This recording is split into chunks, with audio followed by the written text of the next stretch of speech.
Welcome. A warm welcome to everyone to today's webinar about how to identify and defend your research methods and methodology. And we hope that the learning outcome generally is to provide you with some guidance on structuring and building up your doctoral thesis research project, and more specifically to be aware that students often struggle simply because they want to select a method before they know the research problem and the existing studies of relevance to the problem, and certainly the wider literature in the research field. So you start out wanting to do something that you still have no idea about. And now another thing is specifically to realize that the research methods should be derived from the research problem, existing studies, and wider literature in the field. And to understand that the placement of research methods and methodologies follows a certain order, and to get an overview on how to apply research methods. And then in the closing, we talk a bit about reverse engineering. And then there will be, as Anna said, an off-record slot for open discussion, reflections, questions that you might still have. So let's move into the next slide. So why do students often struggle to select a method? Now, the question here might be, who is the selector and who's ultimately deciding on the method? Is it the researcher's creativity that is selecting the method? Or is it the supervisor and his, her skills and experience and advocating for a certain method to be used, which could be, and in the exact sciences, I think that's quite common, and the social sciences, perhaps less. Or is it the faculty and the program design? Now, I understand we have many students that study for a doctorate in business administration or an educational doctorate. So those are practitioner professional doctorate programs, and often there is certain methodology, in the DBA case, often actual research approach is asked for. So how do you bring then those three things together? Like, who is selecting the method? I think this is a very important thing where you need to get clarity about where do methods come from and how is the overall methodology coming together. So let's go back to what we had in the first slide on the specific learning outcomes. Now, students struggle simply because they want to select a method or asked to select a method before they know the actual research problem. So, as a matter of fact, if you know the research problem, then quite clearly the research method will lend itself to you. It will come out naturally. And it does so as a part of your research journey and as the research problem becomes clear. Because as soon as a research problem becomes clear, you also will understand what is the wider setting of the research and what are the borders and boundaries. So this is a quite natural problem. The tricky thing in here is that there's a bias and a perceived urgency in just getting things done quickly. Now, writing up a research proposal is exciting, and you are expected to have something at a certain deadline delivered. So you are very excited and you're very well focused on the outcome that you have, the outcome expectations, which is a first research proposal, without really knowing what is going on here. So this is for once something that makes students struggling. And then let me try to get rid of that. Okay. And then you will actually be getting into trouble because you're rushing and you're not really making your way and focus on looking and understanding what is a research problem. Because once you do understand what is a research problem, then the next step comes. You will manage to understand what are existing studies of relevance to the problem. So obviously B comes after A. So only once the research problem becomes clear, you manage to understand what others have been finding out. And that allows you to answer critical questions like what are the studies of relevance that your work builds on, what methods and methodologies actually have been applied in those studies, what are their foundations and groundings, how have these methods and methodologies worked out, what worked well, what were the shortcomings. So shortcomings is, for example, what you should not repeat, and what is already known about the problem and what remains to be unknown, and therefore your research needs to be focusing on that. So this is a quite structured way of working. The existing studies will guide your research and tell you what methods might be applied. They will tell you what questions have been answered and what might still be asked, what worked well and what not, and you don't need much creativity for that. And once you're at that point, you will get into the wider literature in the research field. And that allows you to understand what are boundaries, what is to be within your core research project that you're carrying out yourself, and what not. Yeah. So this is a structured process. Unfortunately, as said, you often start out with, I need to develop a research proposal, therefore I need to select a method. My supervisor asked me to read literature, therefore I read the literature with a focus on how do I identify a method, and this is very distracting. Because if you know about the wider literature in the field, then you will know what is of relevance and what is different to existing studies and what are commonalities and what you might leverage into your own research. Yeah, how do you combine things and why would you want to do that? So there's close to zero creativity required for doing so. And to just have it mentioned, the boundaries obviously will change over time. Research is something that means you will advance the knowledge about the research problem. And as you go along, you will understand what is within the boundaries and what not, what other studies have been already finding out. And therefore, it's something that is changing as you progress. So this is also an important thing to be aware of. So in closing, why students often struggle to select a method? Quite literally speaking, do not rush into any actions because this will make you usually missing out on understanding the research problem in the first instance and to work towards getting into related research. So understand that. Then who is a selector? There, of course, you might work over the related research, but then again, understand what are the politics in the process. Are certain methods advocated for, like the example for the DBA program and the action research? Do my supervisors advocate for some methods, or is a supervisory team asking for some methods to be used? So this is something that needs to be looked at on a more holistic perspective. Now, for the first part, are there any questions? Am I going too fast, or are things coming together? Okay. Right. Deriving and justifying research methods. Let's look on to this matter.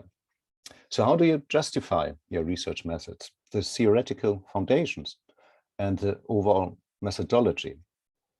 Now, as we already covered, the research methods will be derived from existing studies and wider literature, and in the context of the formulated research problems. You see that triple coming up always, and even at the risk of continuous repetition, I think it's very crucial to be aware of that.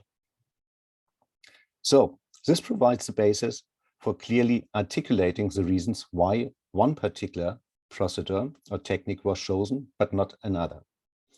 Now, even if you're studying, for example, in a program that mandates a DBA to use action research, in the examination, this would not count as an argument. Why did you use action research?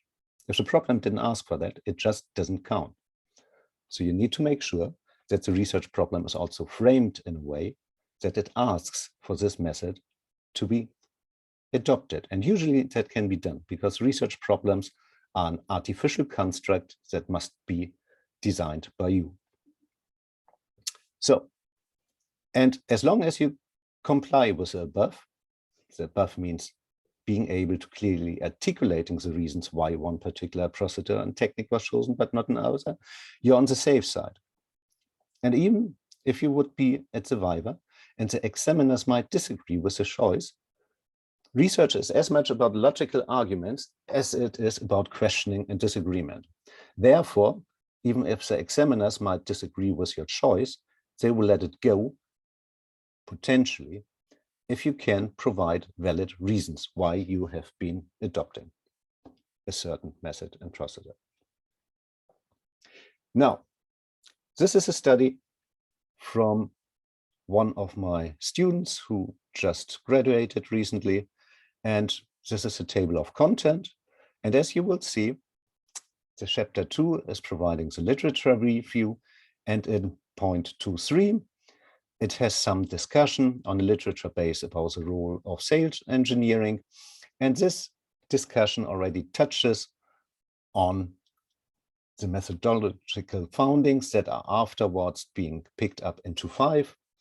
And so the key concepts are already introduced in the problem framing, in understanding what related studies have been looking at. And then the student picks on that once it comes to the methodology chapter. And if you look into the chapter 3.3 on the research methodologies and approaches, what is also outlined in here is building on the earlier discussion in the methodology chapter. So there has been no fancy new introductions or something popping out of the blue, but no, it was derived from how the problem was framed and how the questions have been also derived from there. And there's a link, a URL down, where you can read the thesis if you want to check more on how the student has been doing that. And then if you do so, you will see that in the introduction of the third chapter, there is a discussion going back on how things have been introduced in chapter 2 and why and what has been of relevance. And therefore, chapter 3 has adopting certain things, but not others, right? So this is a well-set narrative right from the opening of the chapter and to justify what has been happening and what methods had been selected for this study. And I would expect students or a mature thesis to exactly make that linkage across the chapters to show me what comes from where and why. So again, not much creativity on why you have been advocating or adopting one method over the other, but it's rather the narrative coming from the related studies and what the problem asks for. And such key concepts will then guide you on building up the methodology chapter.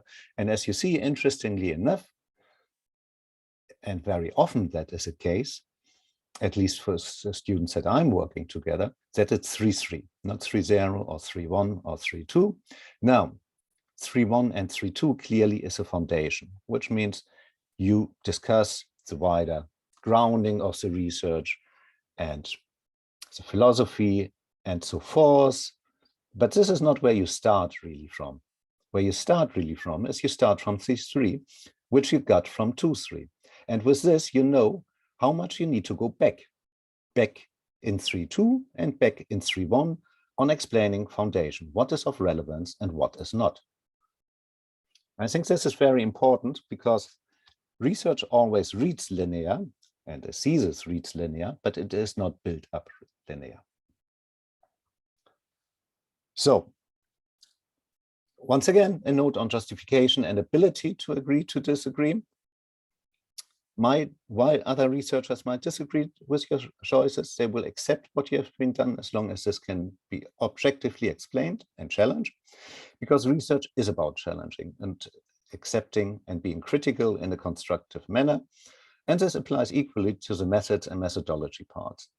So it's a learning journey, and our understanding and views will change over time, which is naturally, and everyone in that business understands it.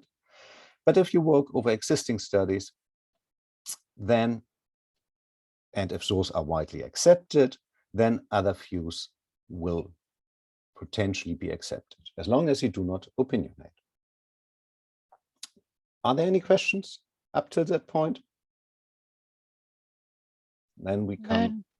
Yes. Nothing in chat. Nothing in the chat. Very well. Then we come to the placement of research method and methodology. Now, and we already talked about linearity and about how chapter 2 and chapter 3 inform each other. Now, but as a matter of fact, the research methods and methodologies are an integral part of your thesis. So it's presented in the chapters, methodology chapter, which usually is a chapter 3. It's a key part of the literature review, which often is a chapter 2. And I would expect a good thesis to have a scene setting and overview where in the introduction, chapter 1, already the methods are introduced at some point or in one way or the other. And ultimately, it will then provide the structure for presenting your data, which is usually chapter 4. And that often comes from the related studies, like how has the grouping been done there, what parameters, variables have been used there. So this is all something that you can get from other theses and that you don't need to invent for yourself. And then it also will provide you with a tool for the analytics and evaluations, which usually is a chapter 6. And it will give you credibility in the outcomes of your work, because you then can justify your findings against related studies and how your methods worked out compared to how methods have been working out in equally related studies. Now, let's look into this quote, which talks about method versus methodology, and which starts out with the source of some confusion is that the words method and methodology are often treated synonymously, even though they do not mean the same thing in academia. In scholarly work, methods are practical hands-on steps for doing research. This usually includes defining the scope of the research project, coming up with a research question or hypothesis, selecting and collecting data, processing that data with certain tools to enable the analysis, and then going through the data systematically to answer the central question or questions. So what is a methodology? In essence, methodology is a discussion of methods. This includes the theoretical ideas and concerns that inform the use of different methods. Now, a methodology section in a research paper needs to achieve 3 things, though not necessarily in that order. It's about, firstly, consider what the nature of academic work is more generally and what this might mean for anyone who explores the topic at hand. Secondly, it needs to provide a literature review discussing what methods have been traditionally used. And thirdly, it should explain what methods this project uses and why. So this hint of advice that you get from Politics Estasia basically mirrors very well what we've been discussing through the earlier slides on the 3 things. You need to understand the research problem, means what is the nature of the academic work. You need to be aware, sensible aware about related literature and related studies, and that you derive your methods exactly from there. So if you read this type of guides and advices with this lens, you will notice that they all point to the same direction. And that also implies that that might be the chapter 1, chapter 2, chapter 3, right? Chapter 1 is where you frame the problem, chapter 2 is where you look into related studies, and chapter 3 is exactly where you derive the methods from there. So that looks nice and neatly linear, but only at the end of the thesis. Once you start out, you will struggle, obviously, with getting first the problem worked out in the first instance.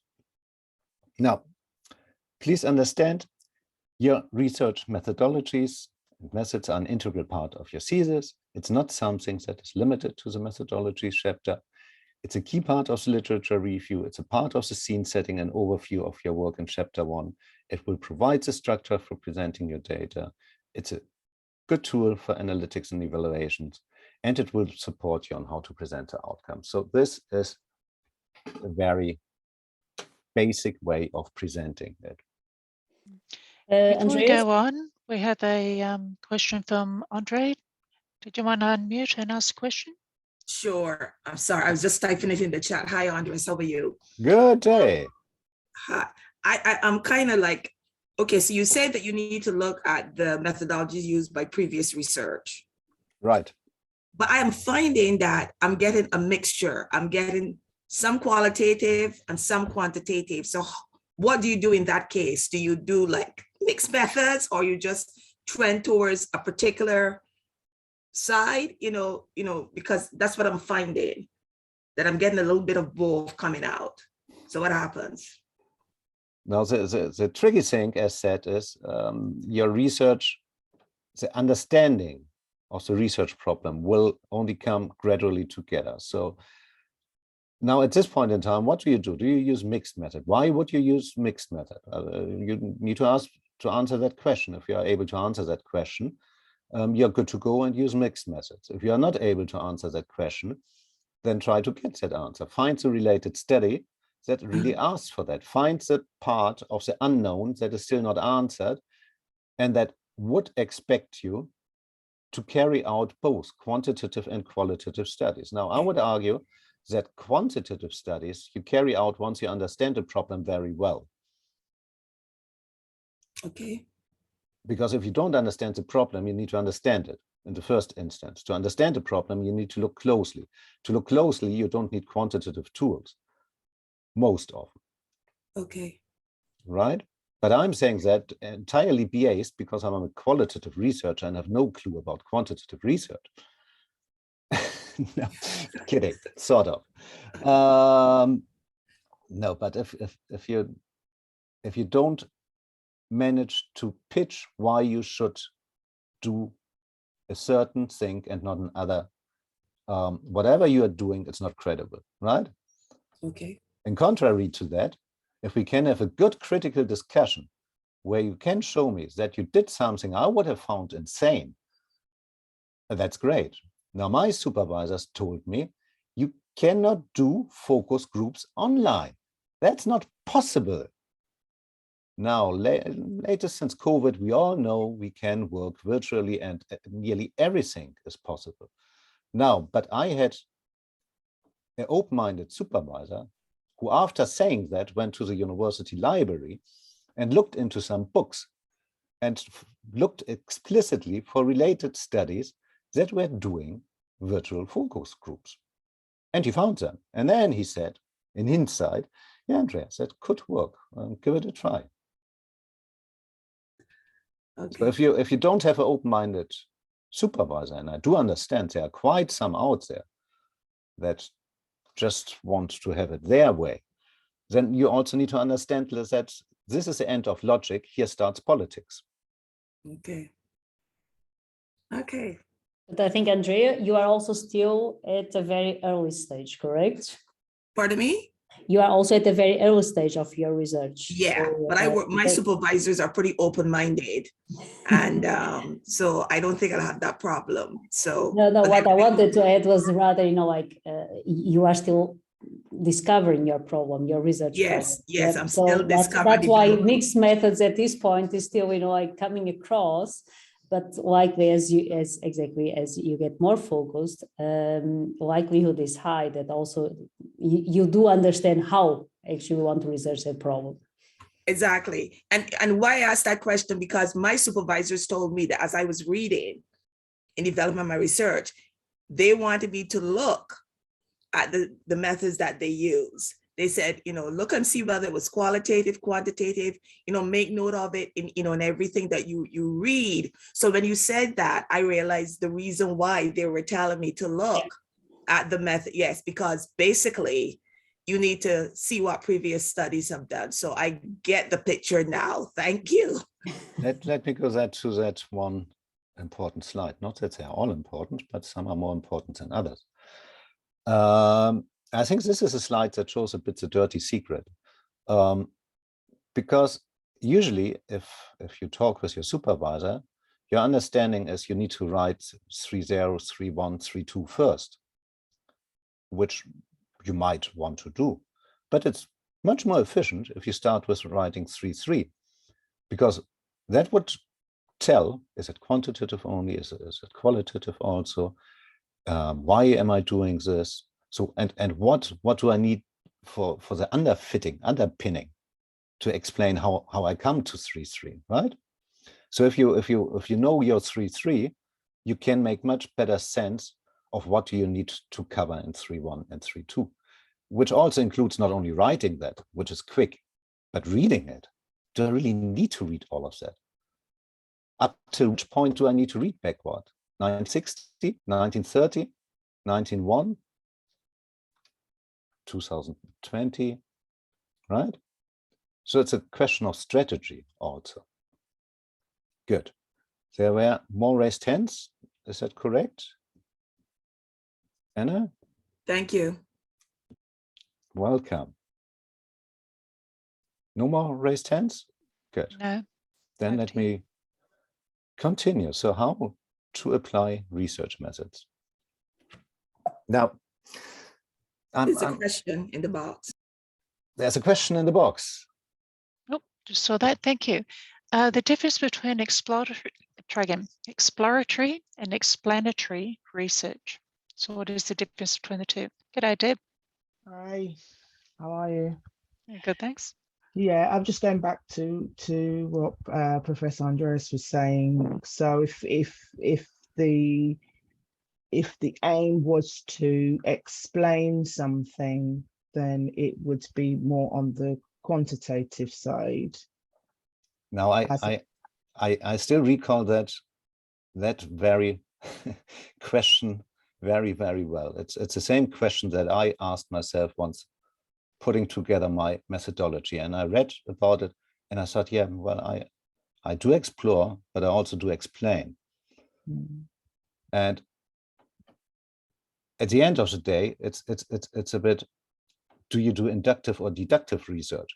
Right. My response to that is, have you ever tried to shut off 50% of your brain? Have you ever tried to only think inductively or to work only deductively? That's just not working. So it's an artificial construct.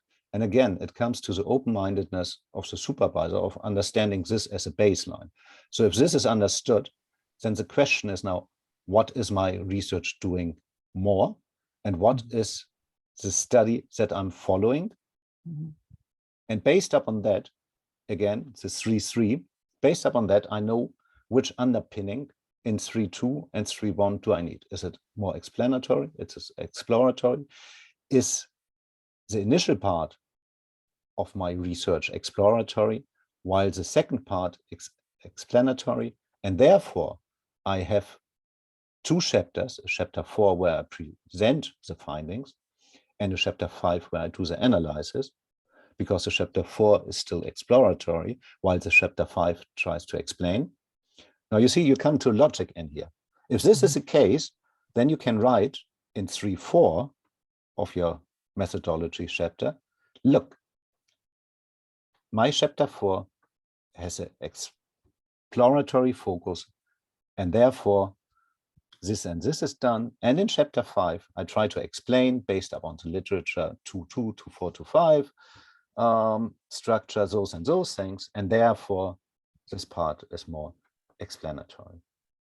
Now this is a reasonable and understandable narrative that's justifiable and can be clearly communicated to anyone.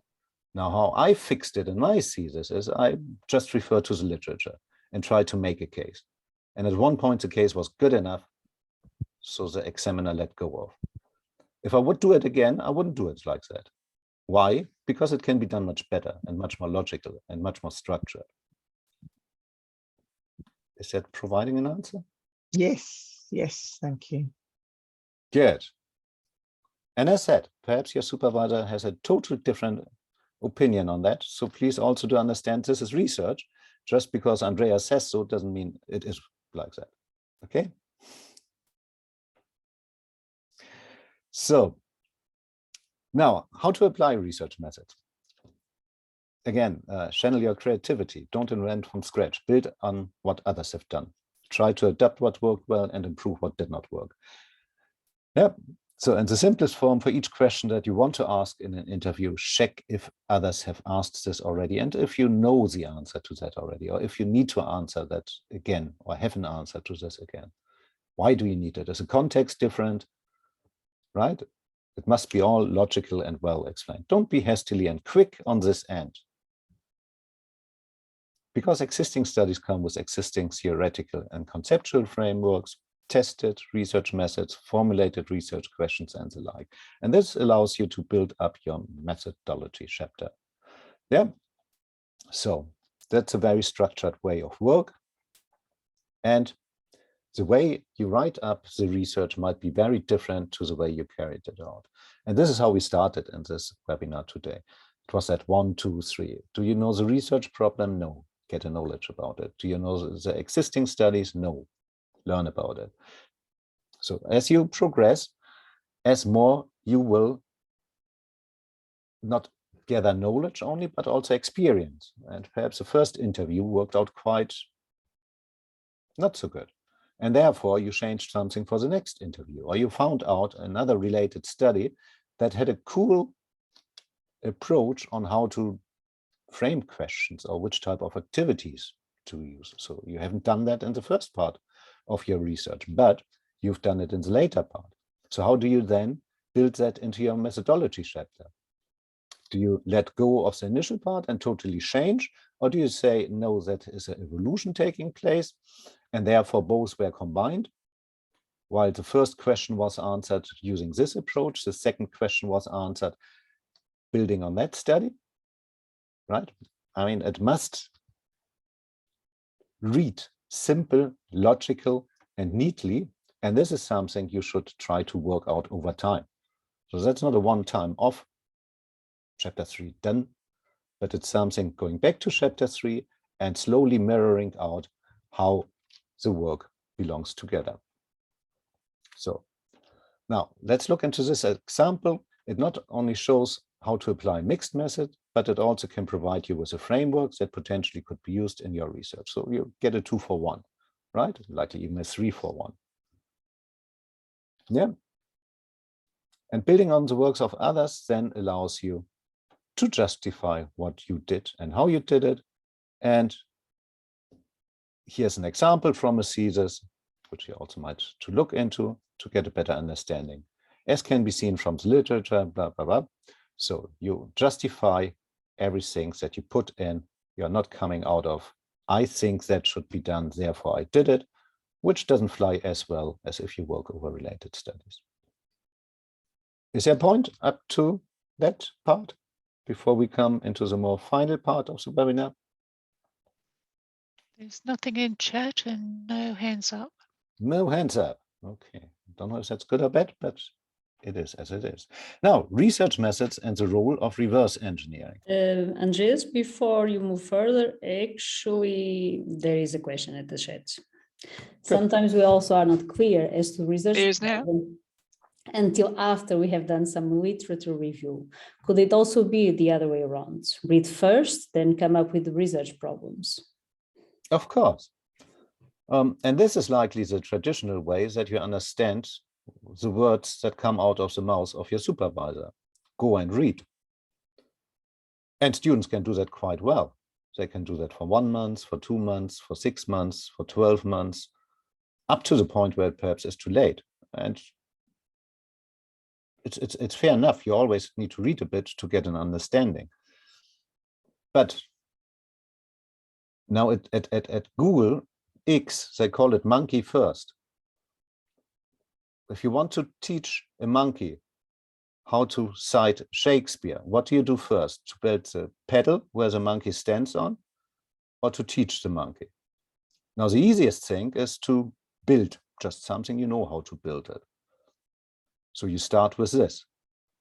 The same goes for research. The simplest thing is you just start reading because you have curiosity. And there's one microphone that needs to be muted. Good. The much harder thing is to understand what is a research problem. So the answer to that question is you can start reading first, of course. But it might be a better idea to start with informed reading. Why do I need to read that paper? What does it tell me about X? So what is X, right? That would be my response to that. And now something completely different, reverse engineering. Now we talked about it, research is not linear.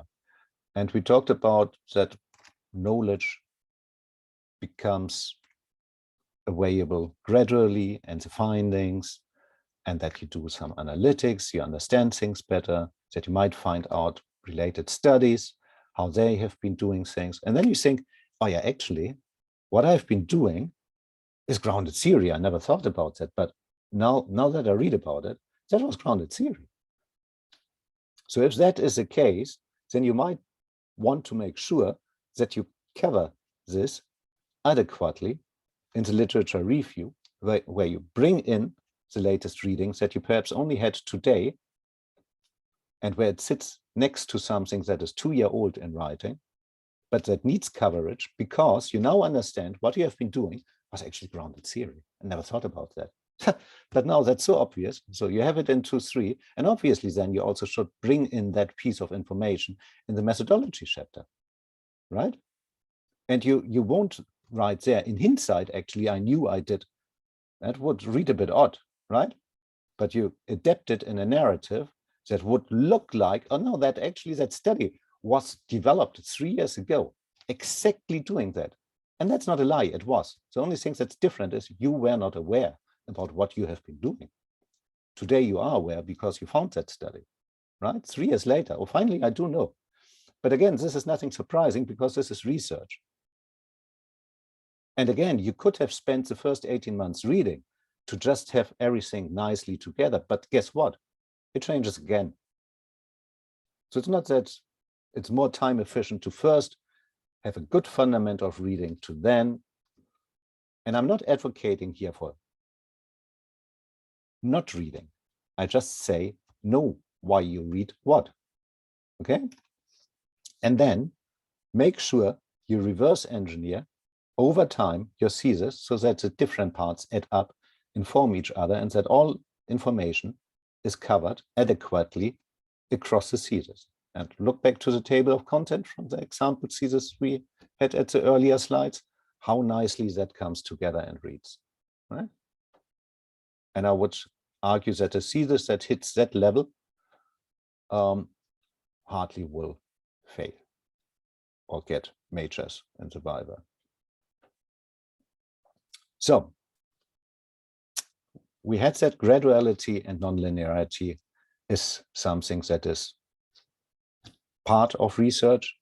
So while you can map out things, you can identify, justify, and apply research methods straightforward, it's a gradual development. And the different parts of the research and the thesis are interconnected. So this is here an example. Thesis structure on the right side, which if you look to the left side, has the same coverage, just shorter. At the proposal stage, it's about bringing out the problem statement, the research questions, the related studies, methodology, data and finding, analysis and evaluation, conclusion. Standard research process from beginning till end, right? And very linear written up, but perhaps not in practice. It's a front and back. Yeah, the data that you collect point back to the literature and existing studies. Oh, that was grounded theory. I never thought about that. And that's fair. You can't read about all of the theories, right? You can have informed reading and you should have a fair understanding, but you can't know everything. You need to know what is of relevance. And existing studies will allow you to fine-tune the methods. Yeah, that will allow you to flip through your thesis chapters to build up the structure, to assure that the arguments and narrative come out consistently. And if you use simple tools like here, color coding, then you can make sure each part of the thesis is interconnected. And we do have a webinar recording on that. You see the URL below, and data literature mirroring and how mirroring can be done. We have a number of webinars about mirroring actually. So if this is new to you, please also take a look into this.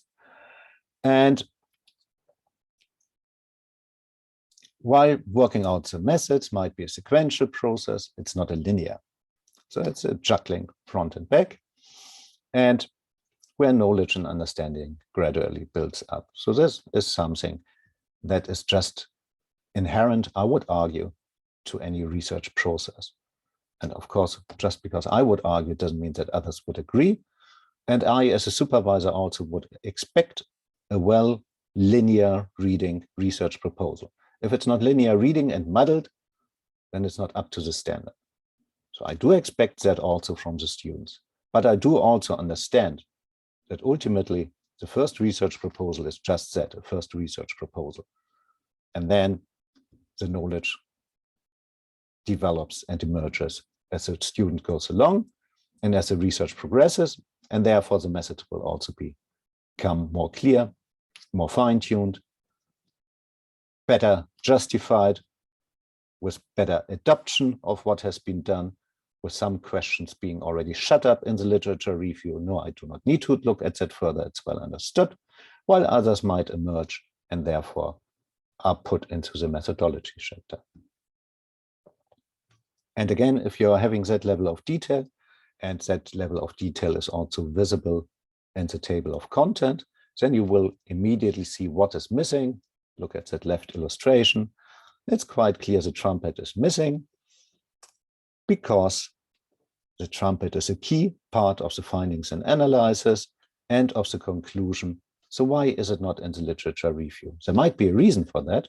Perhaps it's a surprising finding, and I did not go back to the literature review chapter, but brought in new literature in the analysis chapter, and therefore I decided to not include it in the chapter 2 literature review. That might well be. That would sound reasonable to me, but it's well understandable and explained by the student, and therefore the examiner likely would say, yeah, no, that's fine and fair. So, and ultimately, you might then manage to present your methodology in a neat and nice looking way also, that it allows you to explain it at a glance to anyone who reads your thesis or to the examiners. Yeah, so but this comes likely only as the thesis almost closes and is done. So it's gradual. Please also understand that.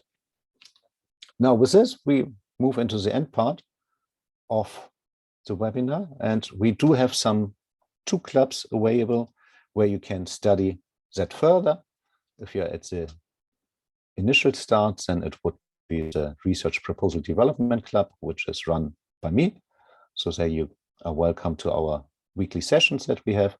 Or if you're already more ahead, then Professor Stephen McCabe is running also a club on data collection. So be very welcome to attend his weekly sessions. And we also do have 2 courses, again, for self-studying or guided study, where you can train that further. We only use openly available materials. So if you sign up to the course, you will have all documents available, no need to buy any books. It's all there for you. Take a look at it. If you're already more through in your research, then the writing up and structuring your thesis chapter likely is more suitable for you. And with this, we now go off record and allow for some group discussion, reflections and questions, if there are any. If I